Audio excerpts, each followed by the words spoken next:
আজ শনিবার 10 মে 2025 তারিখে উপদেষ্টা পরিষদের এক বিশেষ সভা অনুষ্ঠিত হয়।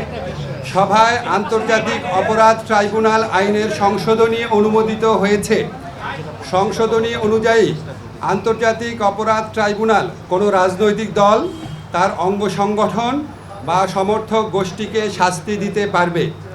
উপদেষ্টা পরিষদের বৈঠকে আন্তর্জাতিক অপরাধ ট্রাইব্যুনালে বাংলাদেশের আওয়ামী লীগ ও তার নেতাদের বিচার কার্য সম্পন্ন না হওয়া পর্যন্ত দেশের নিরাপত্তা ও সার্বভৌমত্ব রক্ষা, জুলাই আন্দোলনের নেতাকর্মীদের নিরাপত্তা এবং আন্তর্জাতিক অপরাধ ট্রাইব্যুনালের বাদী ও সাক্ষীদের সুরক্ষার জন্য সন্ত্রাস বিরোধী আইনের অধীনে সাইবার স্পেস সহ আওয়ামী লীগের যাবতীয় কার্যক্রম নিষিদ্ধ করার সিদ্ধান্ত গ্রহণ করা হয়েছে।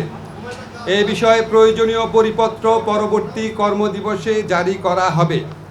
এর পাশাপাশি আজকের উপদেষ্টা পরিষদের বৈঠকে জুলাই ঘোষণাপত্র আগামী 30 কার্যদিবসের মধ্যে চূড়ান্ত করে প্রকাশ করার সিদ্ধান্ত গৃহীত হয়েছে।